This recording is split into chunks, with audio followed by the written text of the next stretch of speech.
The medical ship, Mercy's Light, moved slowly through space like a giant white whale swimming through an ocean of stars.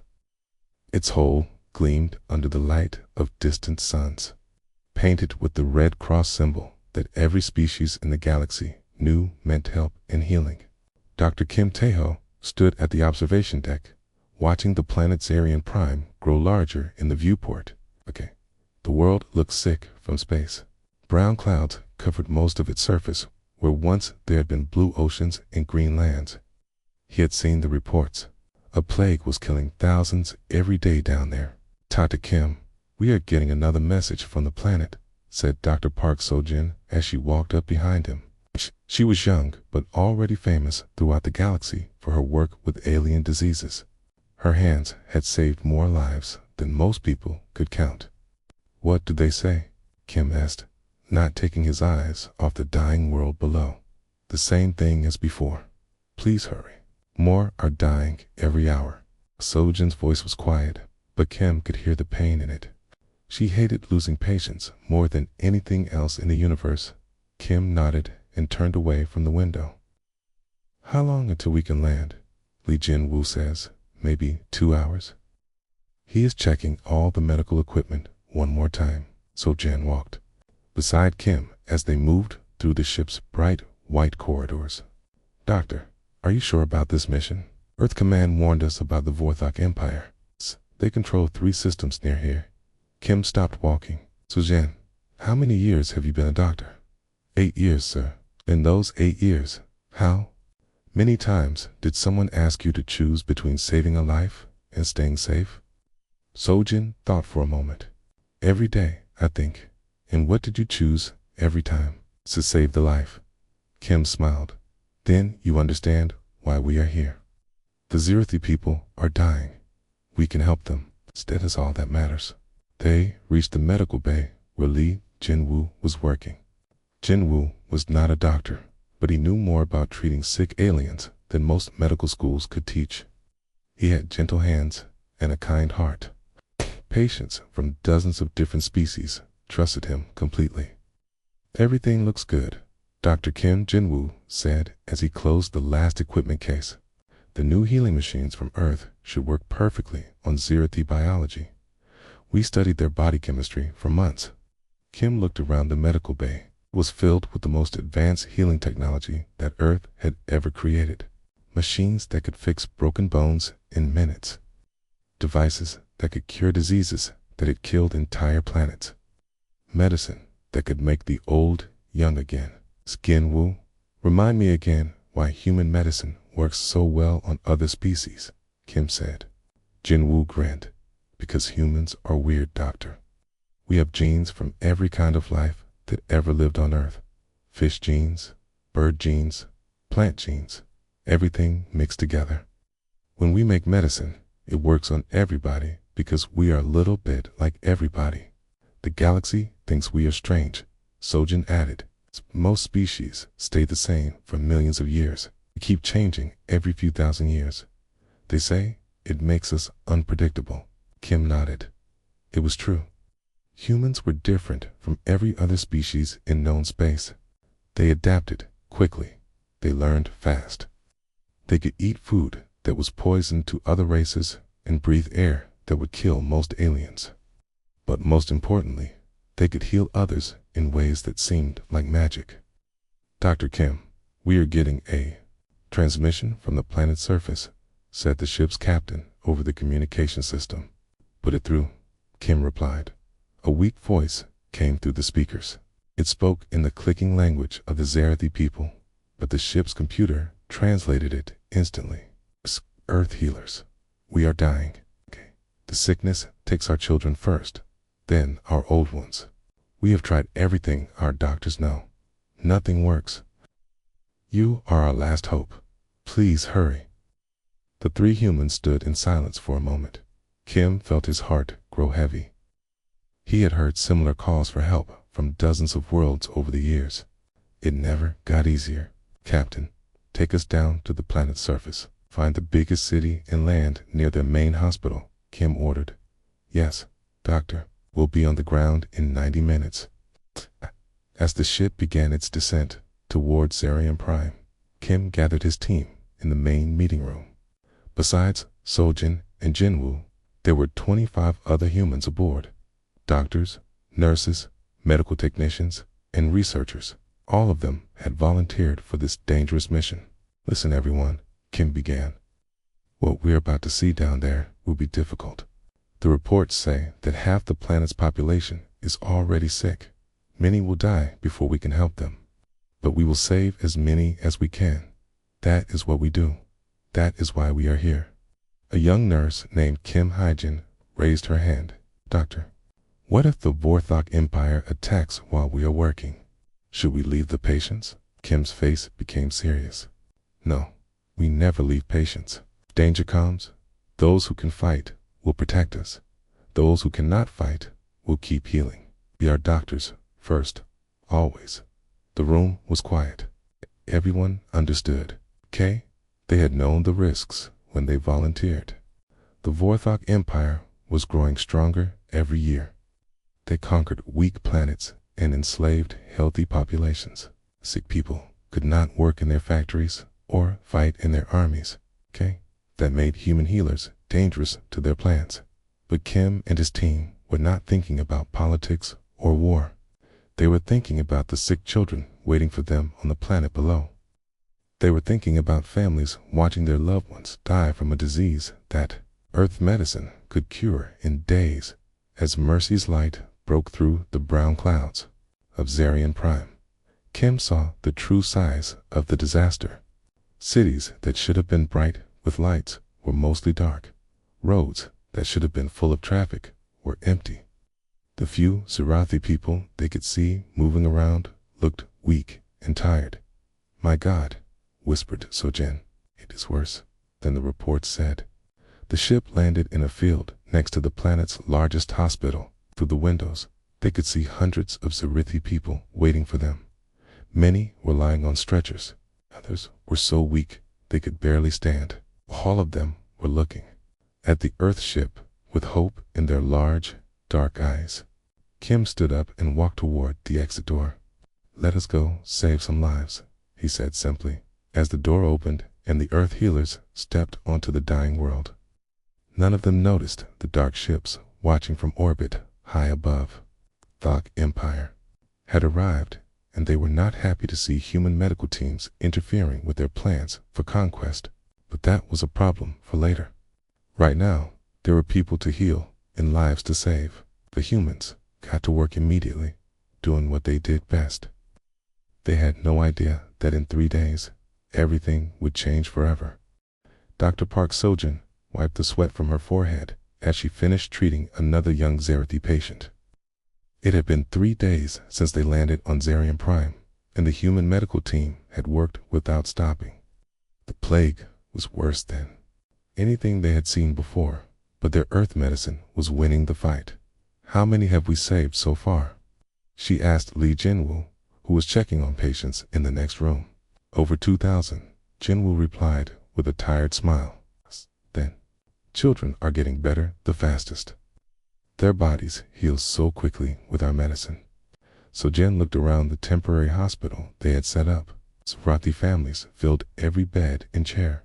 Parents held their children close, watching as a strange human medicine worked its magic. 3 days ago, these same children had been dying now. They were laughing and playing again. Dr. Kim Tae-ho walked into the room carrying a data pad. His face showed the exhaustion of 3 days without real sleep, but his eyes were bright with hope. The numbers look good, everyone. We are beating this plague. In 2 more days, we can start moving to the smaller cities. Dr. Kim called Nurse Kim Hyjin from across the room. We're getting some strange readings on our scanners. There are ships approaching the planet. Kim frowned. What kind of ships? Medical ships from other worlds. Hyjin's face went pale as she looked at her instruments. No, doctor. These are warships. Big ones. They are not responding to our communication attempts.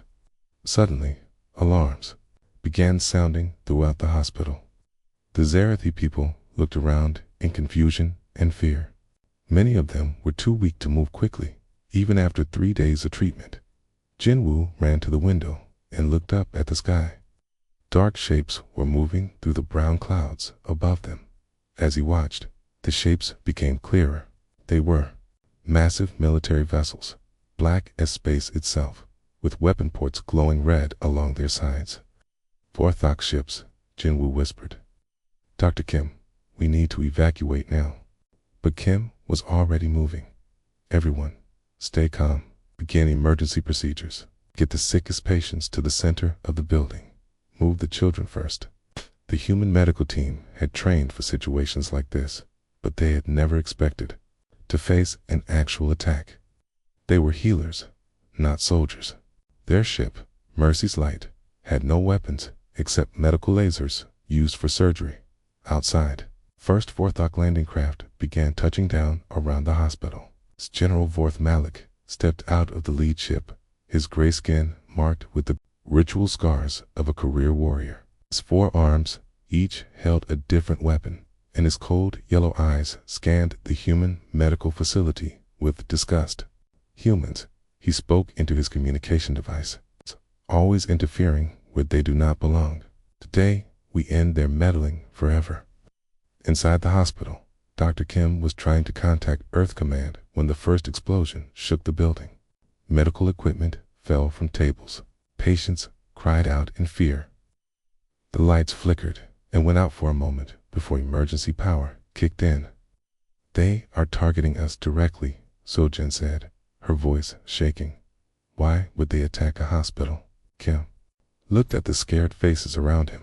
Sarathi patients, who had been getting better, were now terrified again. Human medical staff who had spent their lives saving others were about to become victims themselves. 'Cause healthy populations fight back, Kim said quietly. Sick people are easier to conquer. Another explosion, closer this time. Through the broken windows, they could see Vorthok soldiers moving toward the building. These were not the quick raids that the Vorthok Empire was famous for. This was something different, something planned and deliberate. Lee Jinwoo was helping evacuate patients when the main medical bay exploded. The blast threw him across the room and covered everything in dust and debris. When the smoke cleared, he saw Dr. Park Sojin lying under a fallen beam. She was not moving. Jinwoo crawled toward her, ignoring his own injuries. But when he reached her, he could see it was too late. The brilliant young doctor who had saved thousands of lives was gone. The Vorthok soldiers entered the building systematically. They moved from room to room, not bothering to take prisoners. They shot the human medical staff first. 10 turned their weapons on the Zero-T patients who were too sick to run. Jinwoo found 3 young Zero-T children hiding under a collapsed table. They were some of the first patients the humans had treated, and they had been almost completely healed. Now they were terrified and crying for their parents. It is okay, Jinwoo whispered to them in their own language. Stay quiet, okay? We'll protect you. When the Vorthok soldiers found them, Jinwoo threw himself over the children. The soldiers fired without hesitation. Jinwoo felt the energy weapons burn through his body, but he held on to the children until his strength was gone. Dr. Kim Tae-ho was in the communication room when he heard the shooting stop. He had been trying to send a message to Earth, but the Vorthok ships were jamming all transmissions. Finally, he managed to get through on an emergency frequency. Earth Command, this is Dr. Kim Tae-ho on Zarian Prime. He spoke into the microphone, his voice breaking. We are under attack by Vorthok forces. They are killing medical personnel and patients. This is not a military target. We are healers. We came to help the sick. They are murdering us. Before he could say more, Vorthok soldiers broke down the door. General Malik himself walked into the room, his weapons still smoking from recent use. Dr. Kim Tae-ho, Malik said in perfect human language, the famous Earth healer. Do you know why we are doing this? Kim looked at the alien general with hatred in his eyes. Because you are monsters. Leek laughed, a harsh sound like breaking glass. No, doctor. Because you make our job too difficult. Healthy slaves work harder than sick ones. Healthy soldiers fight better than weak ones. Your medicine makes populations too strong to conquer easily. So you kill healers, Kim said. We kill the problem, Malik replied. Today, every human medical team in this sector dies. Tomorrow, we broadcast the recordings to every world in the galaxy. Soon, no planet will dare ask Earth for medical help. Kim felt his legs grow weak. How many others? 15 medical ships. Over 800 of your healers. All dead or dying as we speak. Malik raised his weapon. Your species chose to interfere with our expansion. Now, you pay the price. As Kim felt his life ending, he thought about all the patients they had saved over the years. Thousands of beings from dozens of different species, all alive because humans had chosen to share their medical knowledge freely with the galaxy. But he also thought about something else. Earth was not just a planet of healers. Hidden beneath the peaceful surface was something that the galaxy had never seen, something that had been sleeping for generations, waiting for a reason to wake up. The last thing Dr. Kim Tae-ho saw was the red light of Malik's weapon. But his final message had already reached Earth. In 12 hours, every human government would know what had happened on Zirian Prime. In 24 hours, Earth would begin to change. The age of human healers was ending. The age of human warriors was about to begin. Outside the ruined hospital, General Malik ordered his soldiers to record everything. The bodies of human doctors and nurses, the destroyed medical equipment, the terrified survivors hiding in the ruins. Broadcast this to every world in the galaxy, Malik commanded. Let them see what happens to those who accept human help. Let them learn to fear us instead of trusting Earth's healers. But as the recording devices captured the massacre, they also captured something else. The faces of the dead humans. Their names and their mission of mercy. The evidence of a war crime that would soon reach every corner of human space. The Vorthok's empire had just made the greatest mistake in their long history of conquest. They had attacked the healers of a species they knew nothing about. Soon, they would learn the difference between human mercy and human justice. Fleet Admiral Han Kyung-soo stood in the center of Earth's Defense Command, watching as reports flooded in from across the galaxy. The numbers on the giant screens kept growing, but each number represented a human life lost. 847 medical personnel dead, all killed in coordinated attacks by the Vorthok Empire. Sir, we have confirmation from the last site, reported Commander Park Jimin, her voice barely above a whisper. Okay. The medical ship Hope's Dawn was destroyed while treating refugees near the Centauri system. No survivors. Khan closed his eyes for a moment. He had known Dr. Yang Minho, the chief medical officer of Hope's Dawn. They had served together 20 years ago, back when Han was still a ship captain. Min Ho had saved Han's life once, using nothing but basic medical supplies and his brilliant mind. Admiral, the Global Council is requesting an immediate meeting, said another officer. All Earth governments want to know how we will respond. Han nodded slowly. Tell them we will meet in 1 hour. Contact Colonel Choi Minho.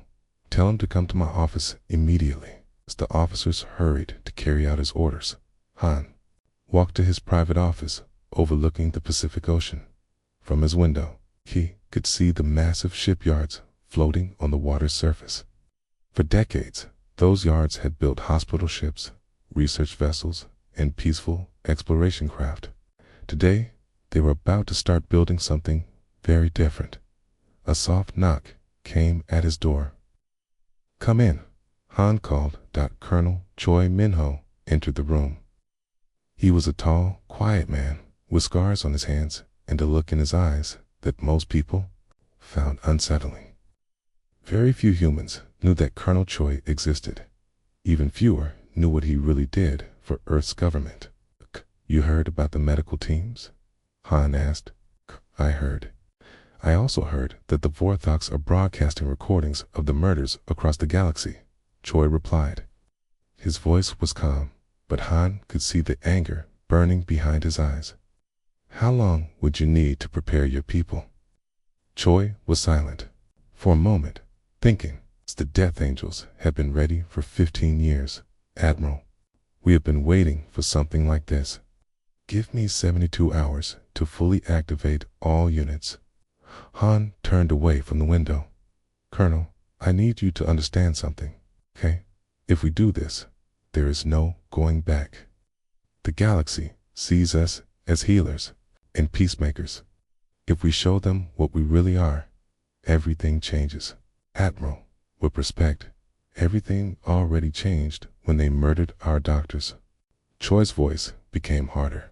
Dr. Kim Tae-ho saved my daughter's life when she was born. Lee Jin-woo treated my wife when she had the Mars flu. These were not just medical personnel. They were our family. Han nodded. I had known this moment would come eventually. Earth had been preparing for it since the first human colonies were established. Every peaceful species in the galaxy had natural predators. Earth's predator was itself. Tell me about your current capabilities, Han said. Choi sat down across from Han's desk. We have 12,000 Death Angel operatives in active status. Each one has been trained since childhood in combat, infiltration, and warfare against alien species. We know the weak points of every major race in the galaxy. We have weapons that can kill Vortex in ways they cannot even imagine. And the ships. 300 stealth vessels, fully operational. The galaxy thinks we only build medical ships, but our military technology is 50 years ahead of anything else in known space. We have been very careful to keep this secret. Han pulled up a holographic display showing the Vorthok Empire's territory, 17 star systems under their control, with military bases on over 40 planets. Their fleet was estimated at over 2,000 warships. Can you hurt them enough to make them stop? Han asked. Choi smiled, and the expression was not pleasant. Admiral, we can do much more than hurt them. We can make them extinct. An hour later, Han stood before the Global Council in the emergency session chamber. Representatives from every Earth government were present, either in person or by holographic projection. The room was filled with anger, grief, and calls for justice. The question before us is simple, Han began. How do we respond to the massacre of our medical personnel? Do we file diplomatic protests? Do we ask the Galactic Alliance for help? Or do we handle this ourselves? President Lee So-young of the Asian Federation spoke first. Admiral, our military forces are designed for defense, not offense.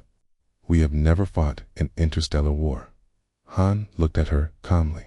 Madam President, that is not entirely accurate. The room became very quiet. Han activated a holographic display that showed classified military installations hidden across Earth and its colonies. Weapons factories disguised as research centers. Training facilities built inside mountains. Fleets of warships hidden in the outer solar system. For the past 60 years, while we have been sending healers to the galaxy, we have also been preparing for the day when someone would try to stop us. Today is that day. Governor Chen He, one of the Mars colonies, stood up. Admiral, are you saying we have a secret military that none of us knew about? Not secret, Han replied. Classified. Every Earth government approved the Death Angel project. You just chose not to ask too many questions about the details. Another display appeared, showing Colonel Choi and his special forces. Men and women who looked like ordinary humans, but moved with the deadly precision of natural predators. Their training videos showed them defeating multiple alien opponents in hand-to-hand combat. These people volunteered to become something the galaxy has never seen. Han continued. human soldiers trained specifically to fight alien races. They know every weakness, every fear, every biological vulnerability of our enemies. The room erupted in discussion. Some representatives were shocked by the revelation. Others were angry that such forces existed without their knowledge. But the most were simply asking the same question. Would it be enough? Dr. Yoon Hae-ri, formerly the head of Earth's pediatric medical research, stood up to speak. Admiral, I have been working with the Military Psychological Warfare Division for the past 3 days. We have developed specific fear tactics designed to exploit Vorthok mental vulnerabilities. Their species has deep-rooted phobias that we can use against them. What are you suggesting, Doctor? Asked President Lee. I am suggesting that we do not just defeat the Vorthok Empire. We make them terrified of ever attacking human medical personnel again. We create a fear so deep that no other species will ever consider harming our healers. Han nodded. A plan is comprehensive. Military strikes to destroy their fleet and capture their leadership. Psychological warfare to break their will to fight. And a demonstration of power that will make every species in the galaxy understand that Earth's healers are under our protection. How long will this take? Asked Governor Chen. Lieutenant Colonel Choi spoke for the first time. 6 months to destroy their military capacity. 1 year to completely restructure their society. After that, the Vorthok Empire will no longer exist as a threat to anyone. The vote was unanimous. Earth would go to war. Within hours, the transformation began. Factories that had produced medical equipment started making weapons designed specifically to kill Vortex. Research stations that had developed miracle cures began producing biological weapons that would target Vorthak physiology. Shipyards that had built hospital ships started launching vessels that looked like shadows and moved like ghosts. The galaxy had known humanity as healers for over a century. They were about to discover that every species capable of great compassion was also capable of great violence in deep space. Vorthok listening posts detected the first human military transmissions. General Malek celebrating his victory over. The medical teams received reports of strange ship movements near Earth space. Let them come, Malek laughed. What can a species of doctors and nurses do to the greatest military force in the galaxy? He will learn the answer very soon. The age of human mercy was ending. The age of human justice had begun. General Vorth Malik stood on the command bridge of his flagship, Victory of Bones, watching the celebration broadcasts from across the Vorthok Empire. Every screen showed the same images: burning human medical ships, dead Earth doctors, and terrified alien populations who would never again dare to ask for human help. General, we are receiving reports of strange energy signatures near the outer defense grid, reported his communications officer, a young Vorthok named Korthelin. Malik barely looked up from his victory reports. Probably just space debris. The humans do not have a real military. Continue monitoring their pathetic diplomatic protests. What Malik did not know was that 12 human soldiers were already inside his ship. Captain Osung Min moved silently through the ventilation shafts of Victory of Bones, followed by his Death Angel team. They had infiltrated the massive Vorthok warship 3 hours ago, using technology that made them invisible to alien sensors. Now they were deep inside the enemy flagship, moving like ghosts through corridors filled with celebrating soldiers. Target acquired, whispered Sergeant Kim Biora through their private communication channel. General Malik is on the command bridge, along with 47 other Vortex. Remember the mission parameters? Oh, replied quietly. We leave Malik alive. Everyone else dies. Make it messy. Make it terrifying. We want the survivors to spread fear throughout their empire. The Death Angels had trained for this moment their entire lives. They knew exactly how Vorthok bodies worked, where their vital organs were located, and what sounds they made when They were afraid. Each human soldier carried weapons designed specifically to kill this particular alien species in the most efficient way possible. Begin Phase 1, O commanded. The lights went out throughout Victory of Bones. Emergency power kicked in a moment later, bathing everything in red emergency lighting. On the command bridge, General Malik finally looked concerned. "What is happening to our ship?" he demanded. Before anyone could answer, Korthvelen screamed. Something had grabbed him from behind and dragged him into the shadows between the control panels. The other Vorthoks on the bridge could hear terrible sounds coming from the darkness, but they could not see what was happening. "Security teams to the bridge immediately," Malik shouted into his communication device, but no response came. The communication system was dead. One by one, the Vortex on the command bridge began disappearing. A shadow would move in the corner of their vision, and another soldier would vanish into the red-lit darkness. The remaining aliens clustered together in the center of the bridge, their forearms holding weapons that shook with fear. "Show yourselves, cowards!" Malik roared into the empty air. "Fight us like warriors," a voice answered him from the shadows.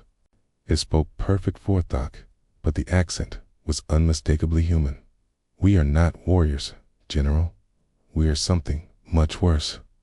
We are the angels of death that your people created when you killed our healers."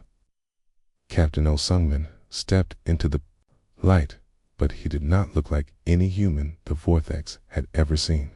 His body armor was black as space itself, and his face was covered by a mask that reflected their own terrified expressions back at them.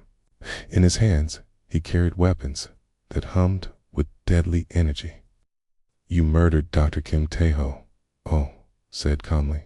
"You killed Dr. Park Seo-jin while she was treating sick children. You executed Lee Jin-woo as he protected innocent patients. For every healer you killed, we will take 100 of your soldiers." Malik raised his weapon, but before he could fire, the remaining Death Angels emerged from the shadows around the bridge. 11 more humans, each one moving with deadly precision. D. Vorthok General suddenly realized that he was surrounded by predators that had been hunting his species for months. "Impossible," Malik whispered. "Humans are healers, not killers." Sergeant Kim Bo-ra removed her mask, revealing a young woman's face marked with ritual scars. "General, did you ever wonder why humans are such good healers? It's because we understand exactly how bodies work. We know how to fix them. We also know how to break them."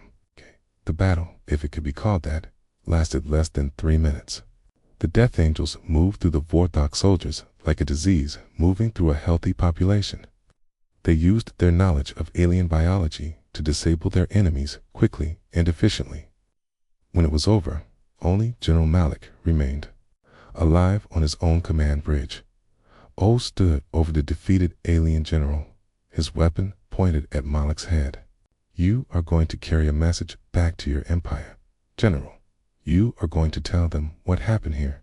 "What message?" Malik gasped, his yellow blood pooling around his wounded body. "That Earth's healers are under our protection now. That any species who harms them will face the angels of death. That humanity has 2 faces, and you have just seen the one that your people created." O activated a small device that began carving symbols into the metal walls of the command bridge. The symbols formed the shape of a medical cross, but the arms of the cross ended in sharp points like weapon blades. "This is our new symbol, General. When other species see it, they will remember what happens to those who attack our doctors and nurses." Similar scenes were playing out across 17 Vorthok star systems. Lieutenant Commander Park Roo-young commanded a fleet of stealth ships that appeared from empty space to destroy Vorthok military installations. The alien defenders never saw the human vessels coming. Their sensors showed empty space right up until the moment that human weapons began tearing their fleets apart. "Target the command ships first," Park ordered from the bridge of her vessel. "Silent thunder. Leave the smaller ships intact." We want survivors to spread the word about what happened here. The human stealth technology was decades ahead of anything the Vorthax had ever encountered. Earth ships could appear and disappear, like ghosts, striking with precision that seemed almost supernatural. They targeted weapon systems and communication arrays, leaving enemy vessels crippled but not destroyed. On the Vorthok military world of Kala Prime, Major SEO Dong Jin led a ground assault against the planet's main fortress. His Death Angel battalion moved through enemy positions like a plague, using their superior knowledge of Vorthok anatomy to defeat forces that outnumbered them 50-1. Remember, Dong Jin told his soldiers as they prepared for the final assault, "We are not here to conquer. We are here to teach." Every Vorthok who survives this battle will remember that humans are not just healers. The fortress fell in 6 hours. By the time Dong Jin's forces were finished, the surviving Vortex were begging for mercy in languages they had never bothered to learn before. They promised never to harm human medical personnel again. They swore loyalty to Earth's government. They offered to serve as slaves if it would make the terrible human soldiers stop hunting them. But the Death Angels were not interested in slaves or surrender. They were interested in justice. Across the galaxy, other species watched in shock as reports came in from Vorthok space. The peaceful humans, known for their medical missions and humanitarian aid, were systematically destroying one of the most powerful military empires in known space. The Zarathi people, who had been saved by Dr. Kim's medical team, broadcast their own messages throughout the galaxy. They told everyone who would listen about the human healers who had died trying to save alien lives. They explained that the Vortex had murdered doctors and nurses who had come to help the sick and dying. "The humans are not the monsters here," declared Elder Exertolan in a transmission that reached every civilized world. "They are the victims of an unprovoked attack on healers. What you are seeing now is not human aggression. It is human justice." But even the Zarathi were surprised by the efficiency of the human military response. In just 2 weeks, the Vorthok Empire's military capacity was reduced by 60%. Their communication networks were destroyed. Terra command structure was in chaos, and their soldiers were deserting in massive numbers. Terrified to fight against the Angels of Death, General Malik, barely alive and missing 2 of his 4 arms, was found floating in an escape pod near the ruins of his flagship. When rescue ships brought him back to Vorthok space, he carried the message that Captain O had given him. "Do not fight them," Malik whispered to the Vorthok High Command. "They are not like us. They do not kill for conquest or glory. They kill for justice. And they will never stop until every human healer is safe." Ah! The message spread throughout Vorthok space like a virus. Fear became more powerful than military discipline. Entire fleets surrendered without fighting. Planetary governors begged for peace negotiations, but Earth was not interested in negotiations. Not yet. The Angels of Death had work to finish first. The galaxy was learning a lesson that would never be forgotten. Never attack the healers of a species capable of perfect violence. 6 months after the massacre on Zarian Prime, General Vorth Malik stood in chains before a special tribunal on the same world where his forces had murdered Earth's healers. The once mighty Vorthok commander was a broken figure, missing 2 arms and bearing scars that would never fully heal. His empire had collapsed in just 4 months of warfare against humanity's Angels of Death. Commander Seo Dongwook stood at the center of the tribunal chamber, representing Earth's military forces. Round him sat judges from 12 different species, including 3 Zarathi elders who had survived the plague that Dr. Kim Taeho had died trying to cure. General Malik Dongwook began, his voice calm but carrying the weight of absolute authority. "You stand accused of ordering the murder of 847 human medical personnel. You also stand accused of the genocide of over 3,000 patients who were under their care. How do you answer these charges? Malik looked up with his remaining functional eye. The fear that had consumed him for months was still there, but now it was mixed with something else. Resignation. He had seen what humans were truly capable of when their healers were threatened. I answered that we thought you were weak, Malik said quietly. We thought healers could not fight back. We were wrong about everything. Later, Exer Tholan, the lead Zerathi judge, leaned forward. General, do you understand what your actions cost? This galaxy, the humans who died here were working to save lives across 17 star systems. Their research would have cured diseases that kill millions every year.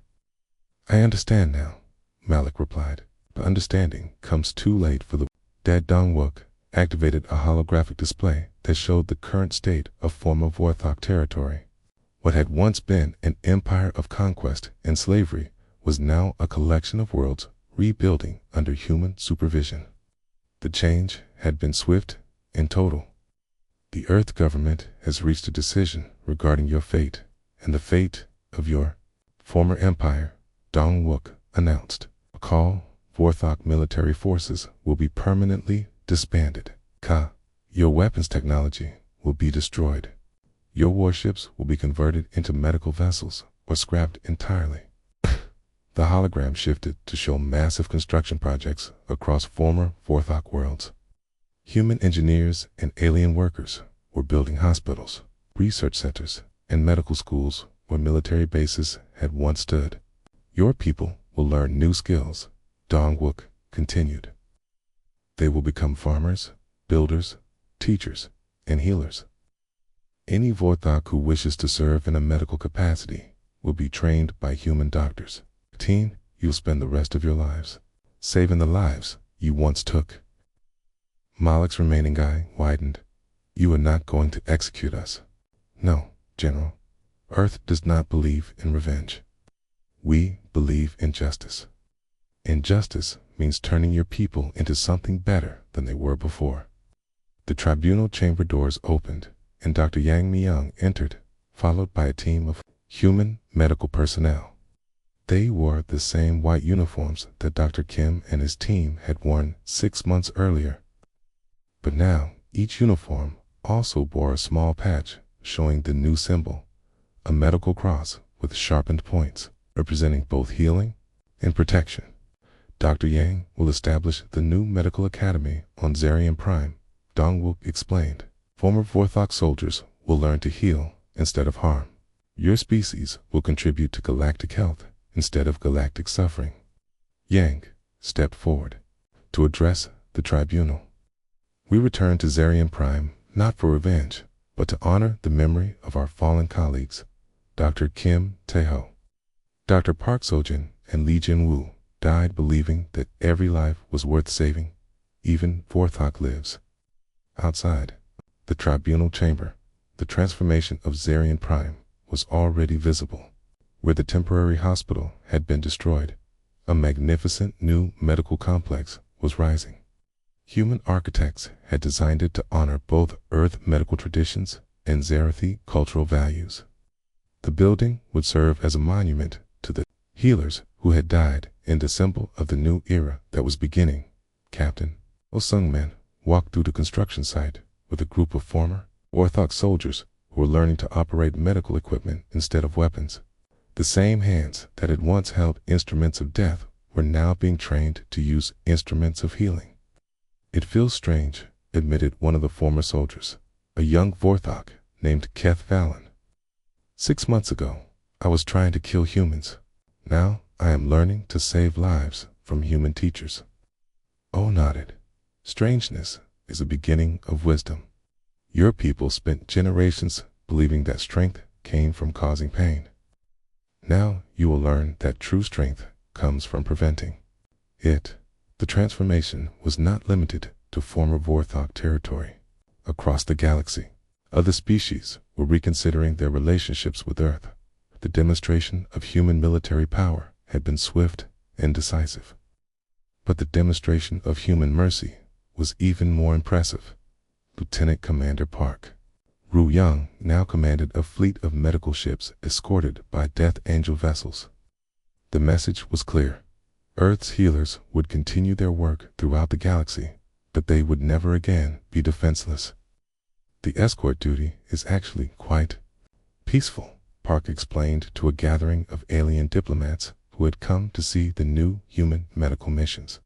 Most species now go out of their way to protect our medical teams. The fear of facing our military response has made our healers the safest people in the galaxy. On Earth, Fleet Admiral Han Kung-Su stood before a memorial wall that had been built in the capital city. 847 names were carved into black stone, each representing a human healer who had died on their mission of mercy. Below the names, an inscription read, "They came in peace to heal your wounds. They died, showing us that peace must be protected by strength." The memorial was visited by beings from dozens of different species. Many brought flowers or other offerings.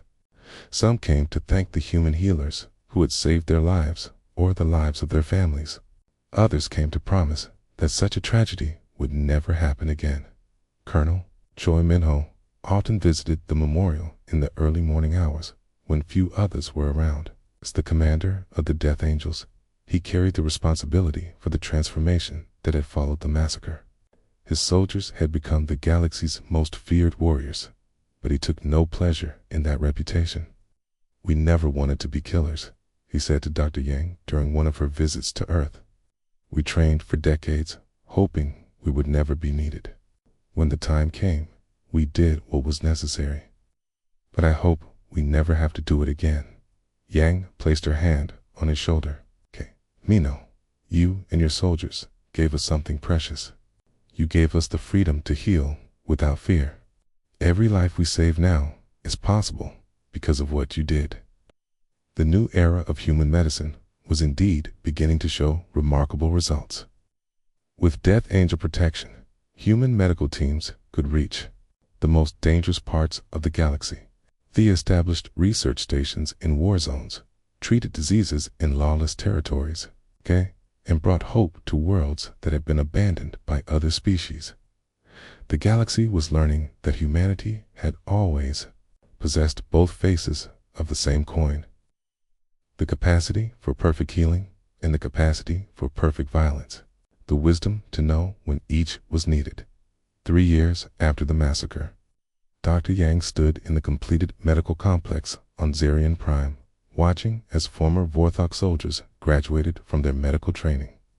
These same beings who had once terrorized the galaxy were now taking oaths to preserve life and ease suffering. General Malik, his body rebuilt with human medical technology, was among the graduates. He had spent 3 years learning human medical techniques and alien anatomy. His final examination had been to perform surgery on a human patient, under the supervision of the same doctors whose colleagues he had ordered killed. "Do you have any words for the ceremony?" Yang asked him. Malik looked out at the graduates, then at the human medical staff who had taught them. "I want to say that we have learned the difference between strength and brutality. The humans showed us that true power is not the ability to destroy life, but the wisdom to preserve it." The ceremony concluded with the lighting of an eternal flame, in memory of the 847 healers who had died. As the flame blazed to life, representatives from every major species in the galaxy pledged to protect human medical personnel and to support their missions of healing. In the years that followed, the galaxy would remember this moment as the beginning of a new age. An age when healers could work without fear, when the sick could be cured without regard to politics or war, and when the greatest military force in known space existed solely to protect those who saved lives. The memorial on Earth grew larger each year, but not with new names of the dead. Instead, it grew with plaques honoring the millions of lives saved by human medicine under Death Angel protection. The memorial became a symbol of humanity's greatest achievement: the balance between mercy and justice, between healing and protection. The galaxy had learned that Earth's healers were not weak. They were precious, and anything precious was worth protecting with overwhelming force. The age of human healing had returned, stronger than ever before, and it would never be threatened again.